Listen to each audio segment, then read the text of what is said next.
Hello guys, welcome to UPSC point. आज के इस वीडियो में हम 45 यूनेस्को विश्व विरासत स्थल ट्रिक और कोरिलेशन के माध्यम से याद करेंगे। आज का वीडियो इस वजह से महत्वपूर्ण है क्योंकि हाल ही में भारत का 45वां यूनेस्को विश्व धरोहर स्थल घोषित किया गया है सारनाथ को। अब यहाँ से 100% प्रश्न बनने की संभावना है। हर राज्य को मैंने कवर किया है, आपको लाइफ में कभी दिक्कत नहीं आएगी।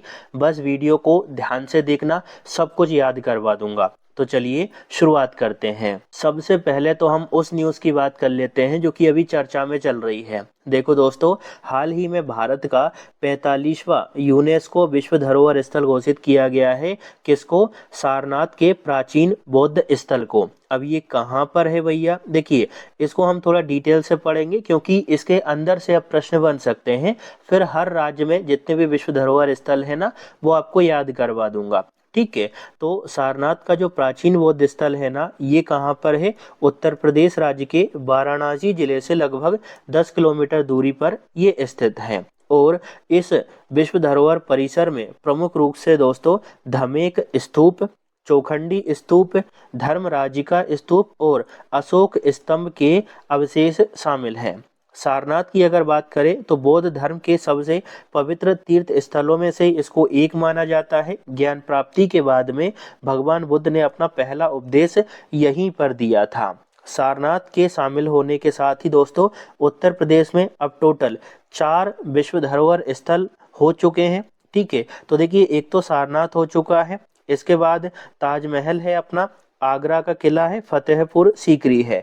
तो उत्तर प्रदेश में 4 हो चुके हैं और भारत में अगर पूरे मिलाएं तो 45 हो चुके हैं। तो ये अपना 45वां मैंने थोड़ा सा आपको डिटेल से बता दिया। अब हर राज्य को हम याद करेंगे। जैसे उत्तर प्रदेश में 4 है भैया, मध्य प्रदेश में 3 है, दिल्ली में 3 है, तो सब कुछ आपको याद करवा दूंगा।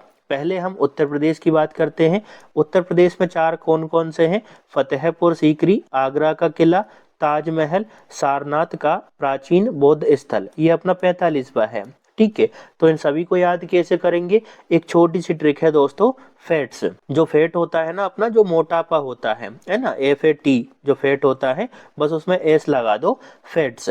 F से हो गया फतेहपुर सीकरी, A से आगरा का किला, T से ताजमहल और S से सारनाथ का प्राचीन बौद्ध स्थल। तो ये फैट्स हो गया अपना। उत्तर प्रदेश के चारों आपको याद हो गए ना, बस आपको याद रखना है फैट्स।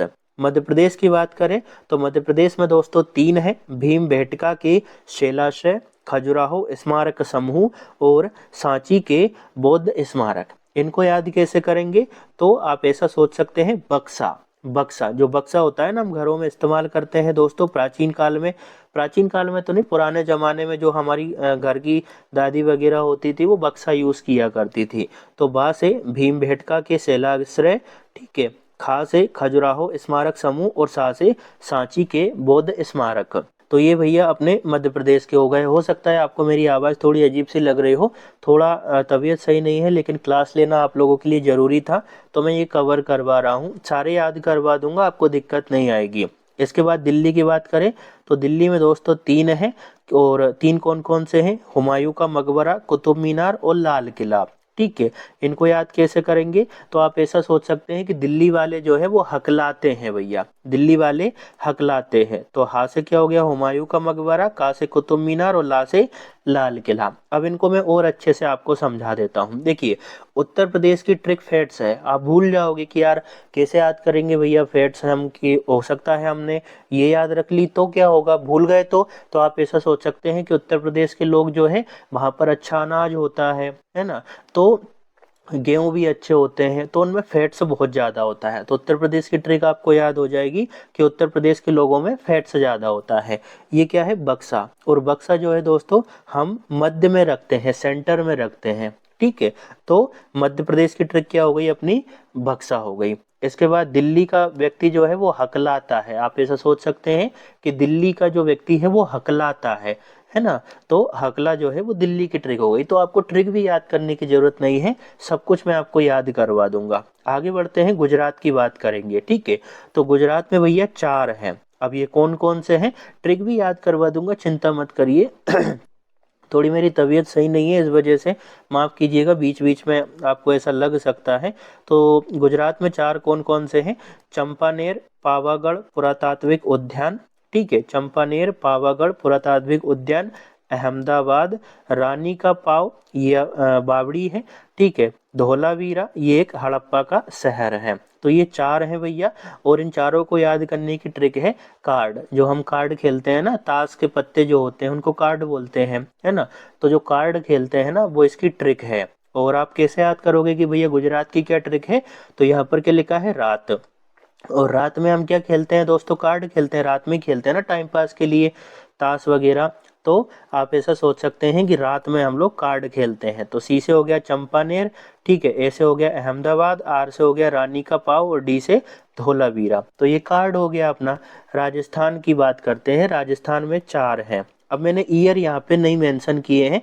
जब मैं आपको माफ़ कीजिएगा, जब मैं आपको पीडीएफ उपलब्ध करवाऊंगा ना, तो ईयर भी देने की कोशिश करूंगा, क्योंकि फिर एक साथ हो जाता है तो कंफ्यूजन क्रिएट होता है, इस वजह से यहाँ गिचड़ पिचड़ हो जाती है। तो मैंने ईयर यहाँ पे शामिल नहीं किए हैं, लेकिन मैं दे दूंगा। राजस्थान में 4 हैं। जयपुर शहर, जंतर मंतर, जो ये भी जयपुर में है, केवलादेव राष्ट्रीय उद्यान और राजपूताना शैली के 6 किले। अब ये 6 किलों में कौन कौन से शामिल हैं? तो भैया चित्तौड़गढ़, कुंभलगढ़, सवाई माधोपुर, जैसलमेर, जयपुर और ये झालावाड़। तो ये टोटल हो गए अपने राजस्थान के 4, ठीक है, राजस्थान के 4 हो गए। और इसकी ट्रिक है जा जाकर। तो जा से जयपुर शहर, फिर दूसरे जा से जंतर मंतर, का से हो गया केवलादेव राष्ट्रीय उद्यान और रा से हो गया राजपूताना शैली के 6 किले। तो राजस्थान की ट्रिक क्या हो गई? जा जाकर। तो आप ऐसा इसको इमेजिन कर सकते हैं कि राजस्थान में जा जाकर परेशान हो गए, वहाँ पे पानी नहीं है, क्योंकि पूरा अपना जो क्या बोलते हैं रेगिस्तानी एरिया है। तो राजस्थान में जा जाकर परेशान हो गए, जा जाकर। तो राजस्थान की ट्रिक है जा जाकर। आपको ट्रिक भी याद करने की जरूरत नहीं है। असम की बात करते हैं, असम में 3 है। काजीरंगा राष्ट्रीय उद्यान, मानस वन्य जीव अभ्यारण्य, है ना, और फिर ये हो गया अपना मोइदम। ये 43वां विश्व धरोहर स्थल था दोस्तों, अहोम राजवंश की समाधि स्थल है ये, ठीक है। तो असम की ट्रिक क्या है? कम्मो। क्या ट्रिक है? कम्मो। कम्मो है भैया। तो का से क्या हो गया? काजीरंगा राष्ट्रीय उद्यान, मा से मानस वन्य जीव अभ्यारण्य और मो से मोइदम। आप ऐसा ट्रिक से याद कर सकते हैं कि भैया असम जो है उसको कम मत समझो, कम मत समझो, है ना, असम को कम मत समझो, तो कम्मो, ठीक है, कम्मो, कम मत समझो, तो कम्मो। आगे बढ़ते हैं, अब महाराष्ट्र की बात कर लेते हैं। महाराष्ट्र में टोटल 6 हैं, ठीक है। क्या कौन कौन से हैं 6 महाराष्ट्र में? तो Ajanta caves, Victorian and art deco, Chhatrapati Shivaji terminus, Maratha military landscape. इसमें दोस्तों टोटल 12 किले हैं। 12 किलों में से 11 तो अपने महाराष्ट्र में है और एक जो है तमिलनाडु का है, जिसका नाम है गिंजी किला, ठीक है। तो साझा रूप से इसको, इन सभी को, ये जो किले हैं ना, इन सभी को मराठा मिलिट्री लैंडस्केप में शामिल किया है। इसके बाद एलोरा की गुफाएं और एलिफेंटा की, ठीक है। तो ये टोटल महाराष्ट्र में कितने हैं? 6। कैसे याद करेंगे? तो एबीसी में, ठीक है, एबीसी में ये ट्रिक है अपनी। ए से अजंता, बी से दोस्तों विक्टोरियन एंड आर्ट डीको, सी से छत्रपति संभाजी टर्मिनस, एम से मराठा मिलिट्री लैंडस्केप, ई से 2 हो जाएंगे अपने एलोरा और एलिफेंटा, ठीक है। तो एबीसी में, है ना। अब आपको इसको कैसे याद करेंगे कि भैया महाराष्ट्र की क्या ट्रिक थी? तो आप ऐसा सोच सकते हैं भैया कि हमारे राष्ट्र में जो है, हमारे राष्ट्र में यानी महाराष्ट्र, हमारे राष्ट्र में ABCD सिखाते हैं, ABCD, है ना, हमको सिखाते हैं ना जब हम छोटे होते हैं, तो ABCD है ना। तो हमारे राष्ट्र में यानी महाराष्ट्र, हमारे राष्ट्र में यानी महाराष्ट्र, और हमारे राष्ट्र में ABC सिखाते हैं भैया, ABC में। तो इस तरह से ये अपना महाराष्ट्र की ट्रिक भी आपको याद हो जाएगी, ये भी याद करने की जरूरत नहीं पड़ेगी। तमिलनाडु में दोस्तों 2 हैं। कौन कौन से हैं? महाबलीपुरम स्मारक समूह और ग्रेट लिविंग चोल मंदिर समूह, ठीक है। तो ये तमिलनाडु में 2 हैं। तमिलनाडु में 2 कैसे याद करेंगे? माँ जी, है ना, माँ जी। तो माँ से हो गया महाबलीपुरम स्मारक समूह, जी से हो गया ग्रेट लिविंग चोल मंदिर समूह। देखिए दोस्तों, ट्रिक बनाने में बहुत मेहनत लगती है, तो आपसे हाथ जोड़कर निवेदन कर रहा हूँ कि अगर आपको समझ आ रहा है, याद हो रहा है, तो प्लीज़ कमेंट जरूर कर दीजिए। इतने भी स्वार्थी नहीं बनना चाहिए कि अपना काम निकल गया और बाकी हम लोग चले जाते हैं फिर। तो थोड़ा बहुत ऐसा मोटिवेशन मिलता है कि हाँ भैया, मैं सही बच्चों के लिए मेहनत कर रहा हूँ, सही डायरेक्शन में कर रहा हूँ और आपको याद हो रहा है। तो इस वजह से प्लीज़ कमेंट जरूर कर दीजिए करिए, ताकि ताकि थोड़ा मोटिवेशन भी मिले और अच्छी फीलिंग आए। ठीक है, तो अपनी ये तमिलनाडु की ट्रिक है माजी। कैसे याद करेंगे? तो माँ से महाबलीपुरम स्मारक समूह और जी से ग्रेट लिविंग चोल मंदिर समूह। अब ट्रिक को कैसे याद करेंगे? आप भूल जाओगे कि तमिलनाडु की क्या है भैया, कर्नाटक की क्या है, तो कंफ्यूजन होता है ना। अब आपको ट्रिक भी याद करवा देता हूँ। यहाँ पर क्या लिखा है? तू मिल, तू मिल, है ना। तू मिल भैया, किसको मिल? माजी को मिल, माजी को, है ना। तो तू मिल यानी तमिलनाडु, तू मिल यहाँ लिखा है ना भैया, तू मिल यानी तमिलनाडु, और तू किससे मिल? माजी से, तो माजी इसकी ट्रिक है। तो ट्रिक भी आपको याद हो गई ना दोस्तों। अब है अपना कर्नाटक। कर्नाटक में 3 है, कौन कौन से? होयसल मंदिर समूह। ठीक है, तो होयसल मंदिर समूह के अंदर कौन कौन से मंदिर हैं? होयसलेश्वर मंदिर, केशव मंदिर और चिन्ना केशव मंदिर। तो ये टोटल 3 है इस होयसल मंदिर समूह के अंदर। फिर अपने कर्नाटक में दूसरा है पट्टाकल स्मारक समूह और हम्पी स्मारक समूह। तो ये टोटल कर्नाटक में 3 हो गए। कैसे याद करेंगे? तो छोटी सी ट्रिक है, होप है। क्या है भैया? होप है। तो हो से तो हो गया अपना होयसल मंदिर समूह, हो से क्या हो गया? होयसल मंदिर समूह। पे से हो गया पट्टाकल स्मारक समूह, पे से क्या हो गया? पट्टाकल स्मारक समूह, और है से हो गया हम्पी स्मारक समूह। अब आपको कैसे याद करना है भैया कर्नाटक की क्या ट्रिक थी? तो देखो यहाँ पर क्या लिखा है? कर्नाटक, है ना। नाटक कर, कोई बोल रहा है कि कर नाटक, नाटक कर भाई, तभी तो होप मिलेगी ना कि भैया लोग बाग पैसे दे देंगे। तो उम्मीद तभी जागती है जब हम लोग कोई नृत्य दिखाते हैं, नाटक दिखाते हैं, है ना। तो कर नाटक, है ना, तो सामने वाले को होप हो जाती है, होप उम्मीद होती है कि हाँ भैया हमको पैसा मिलेगा। तो कर्नाटक की क्या ट्रिक है? होप है। ठीक है, अगर आपको ट्रिक याद हो रही हो तो प्लीज़ बताइएगा ज़रूर, और अगर आपका कोई सजेशन हो तो वो भी आप बता सकते हैं। मैंने ईयर का बोल दिया है, ईयर में मेंशन करने की कोशिश करूंगा पीडीएफ में। ठीक है, एक बार पूरा देख लो आप, और बेसिक इन्फॉर्मेशन भी मैं आपको बताऊंगा। मैंने यहाँ पर देखिए एक बार बता देता हूँ, वन लाइनर भी बहुत सारे कवर किए हैं, और थोड़ा सा और बता देता हूँ, 1 मिनट रुकिए। और बेसिक इन्फॉर्मेशन भी दोस्तों मैंने बहुत सारी शामिल की है कि भाई यूनेस्को क्या होता है, विश्व धरोहर स्थल कौन कौन से होते हैं, सांस्कृतिक स्थल, प्राकृतिक स्थल, ये क्या क्या होते हैं, तो सब मैंने कवर किया है। चिंता मत करिए, आपको मैं एक एक चीज़ कवर करवाऊंगा, और इसके अलावा आपको दूसरा वीडियो देखने की ज़रूरत नहीं पड़ेगी। बस मैंने यही कोशिश की है। हम ये अपना कर्नाटक देख लिया यहाँ पर, है ना।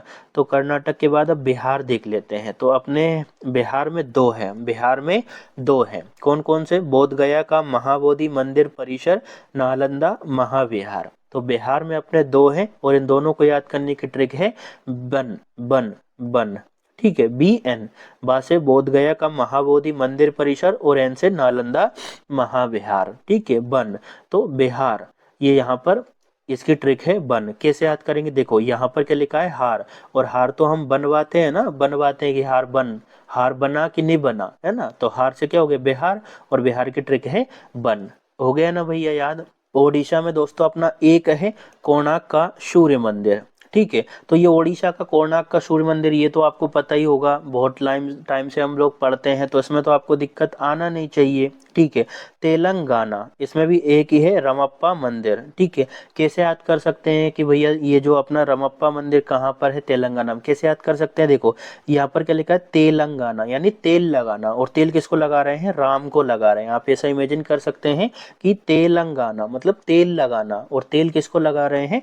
राम को, राम को, तो रामप्पा मंदिर। इस तरह से आपको ये क्लिक हो जाएगा और ज़्यादा दिक्कत नहीं आएगी। गोवा की बात करें तो गोवा में है दोस्तों चर्च और कॉन्वेंट ऑफ गोवा। ठीक है, इसमें तो वैसे भी गोवा लिखा हुआ है, एक तो हिंट आपको ये मिल जाएगा एग्जाम में। इसके अलावा गोवा में दोस्तों बहुत सारी चर्च हैं, बहुत सारे पादरी वहाँ पर रहते हैं, तो चर्च बहुत सारी है वहाँ पर, बीच भी है। तो इस तरह से थोड़ा सा आपको ये याद हो जाएगा, इसमें दिक्कत नहीं आएगी। उत्तराखंड में दोस्तों एक ही है। देखिए यहाँ पर आपको लग रहा होगा कि 2 हैं, कौन कौन से? नंदा देवी राष्ट्रीय उद्यान एवं फूलों की घाटी। नंदा देवी राष्ट्रीय उद्यान को 1988 में शामिल किया था, फूलों की घाटी को 2005 में शामिल किया था, लेकिन इनको एक ही यूनिट मान लिया था। ठीक है, एक ही यूनिट मान लिया गया था, तो उत्तराखंड में एक ही गिना जाता है, नंदा देवी और फूलों की घाटी। ये अपने राष्ट्रीय उद्यान भी हैं दोस्तों। ठीक है।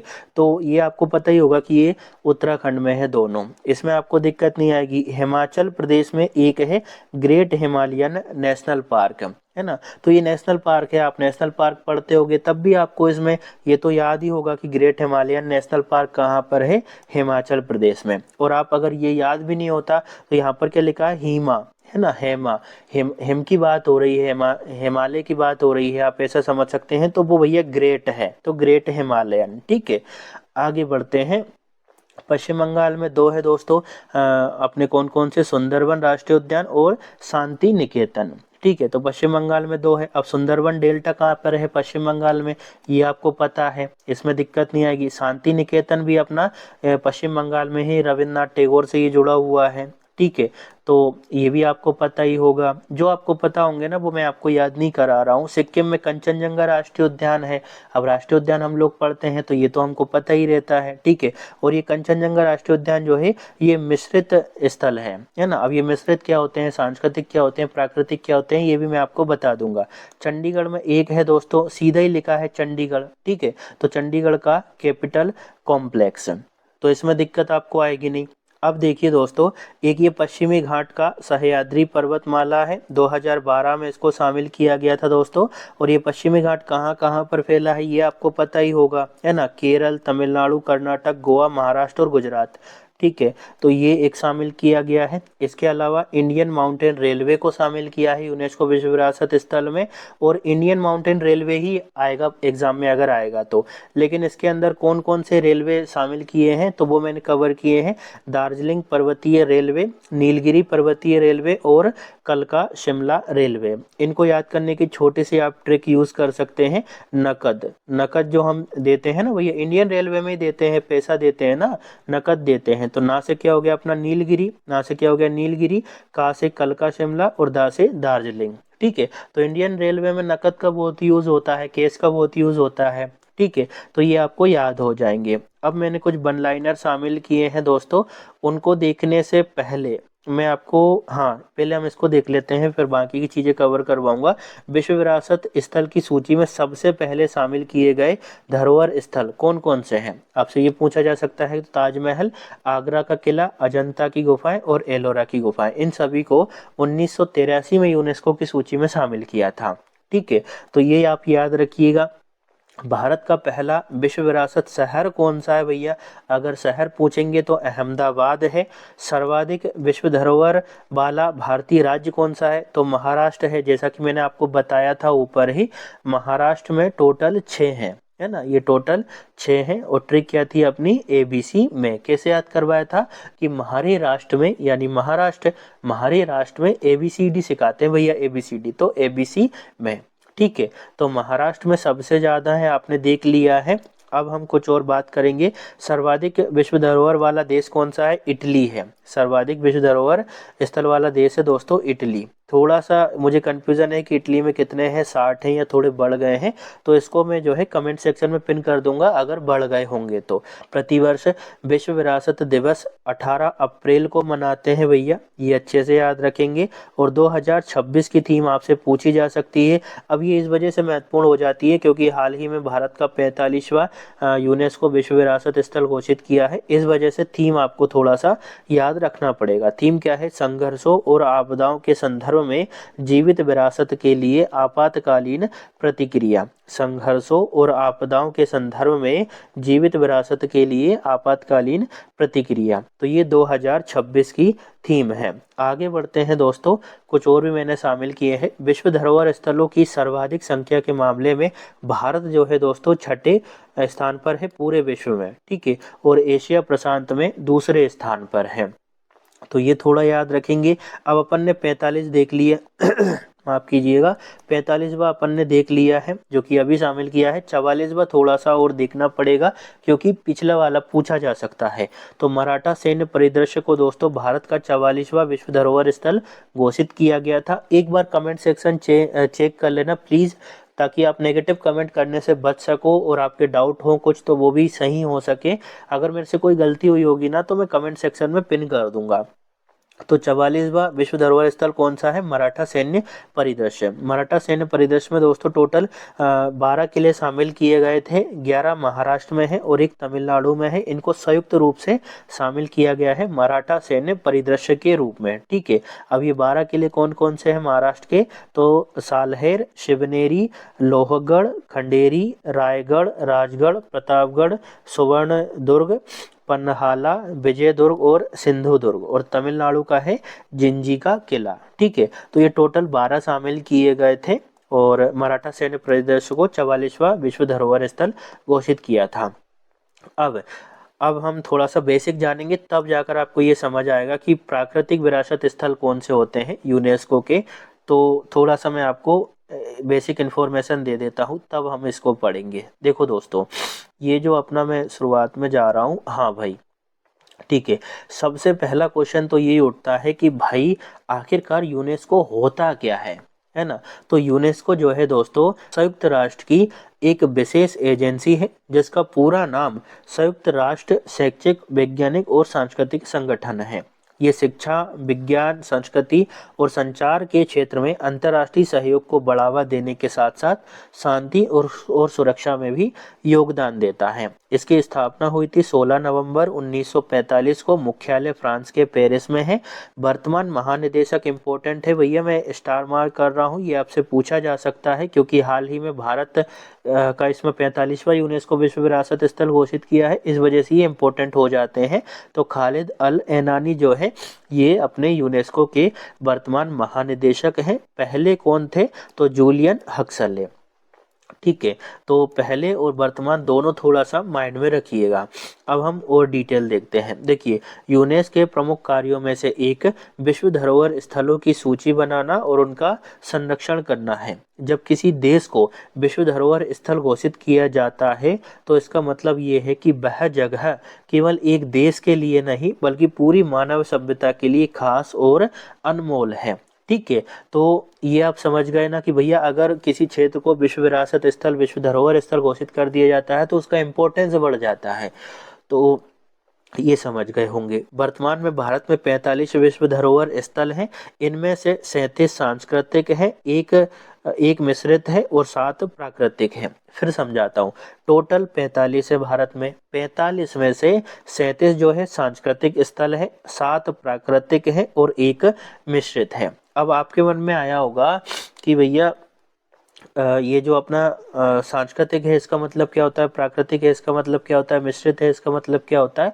तो अब हम इनको देख लेते हैं। देखो दोस्तों, सबसे पहले हम बात करेंगे सांस्कृतिक स्थल क्या होते हैं। तो वो स्थल जो मानव सभ्यता, कला, स्थापत्य, इतिहास और संस्कृति से जुड़े हो। ठीक है, इनको बोला जाता है सांस्कृतिक स्थल। इनमें मंदिर, मस्जिद, किले, महल, गुफाएं, ऐतिहासिक शहर, स्मारक और वास्तुकला के नमूने शामिल किए जाते हैं।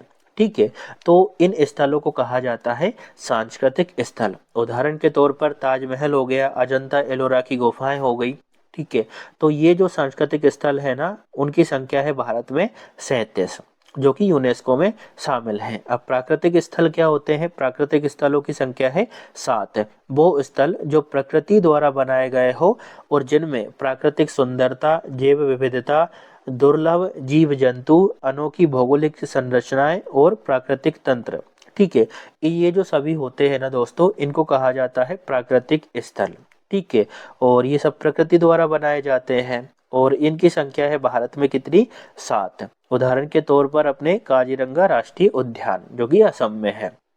अब बात करते हैं कि भाई मिश्रित क्या होते हैं। तो सीधी सी बात है कि वो स्थल जिनमें सांस्कृतिक और प्राकृतिक दोनों प्रकार की विशेषताएं हो उनको मिश्रित स्थल घोषित किया जाता है। यानी वहां पर इतिहास और संस्कृति भी खास हो, प्रकृति भी अद्भुत हो। और भारत में सिर्फ एक स्थल है मिश्रित स्थल जिसका नाम है कंचनजंगा राष्ट्रीय उद्यान। ये अपने सिक्किम में है भैया। तो अब आपको ये समझ आ गया ना कि प्राकृतिक स्थल क्या होते हैं, सांस्कृतिक स्थल क्या होते हैं, मिश्रित स्थल क्या होता है। तो वो मैंने आपको बता दिया। अब टोटल मैंने आपको 45 दोस्तों याद करवा दिए हैं। 45 में से 37 अपन ने कौन से देख लिए? सांस्कृतिक। अब देखते हैं प्राकृतिक। प्राकृतिक कौन से हैं? 7 हैं। इन्हीं 45 जो मैंने आपको याद करवाया ना, इन्हीं 45 में से 7 जो है वो प्राकृतिक हैं। अब ये 7 कौन कौन से हैं, एक लिस्ट मैंने आपको यहाँ पर दे दी है, ठीक है। तो ये है अपने प्राकृतिक काजीरंगा राष्ट्रीय उद्यान, ये असम में है। केवलादेव राष्ट्रीय उद्यान राजस्थान में है। मानस वन्यजीव अभ्यारण्य असम में है।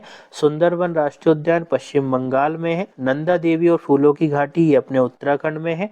पश्चिमी घाट ग्रेट हिमालयन नेशनल पार्क ये अपने हिमाचल प्रदेश में है। पश्चिमी घाट महाराष्ट्र, कर्नाटक, गोवा, तमिलनाडु और केरल में ये फैला हुआ है।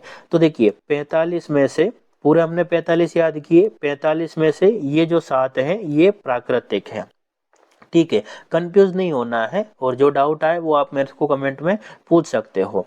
देखिए मैं फिर बताता हूँ कि टोटल है दोस्तों 45 में से 37 जो हैं अपने सांस्कृतिक हैं, 7 प्राकृतिक हैं और 1 मिश्रित है। तो ये वाले अपने जो हैं ये प्राकृतिक हैं। ये पूरी लिस्ट दे दी है, अलग से निकाल के दे दिया है ताकि आप कंफ्यूज ना हो, आपको ये माइंड में ना आए कि यार कौन सा प्राकृतिक है कौन सा सांस्कृतिक है, अगर हमसे गलत हो गया तो ये लिस्ट है। तो ये अपने कितने हैं, ये 7 हैं और ये प्राकृतिक हैं, और 1 मिश्रित है जिसका नाम है अपना सिक्किम का खंगचेदजोंगा राष्ट्रीय उद्यान, ठीक है। ये एकमात्र है जो कि मिश्रित धरोहर स्थल है।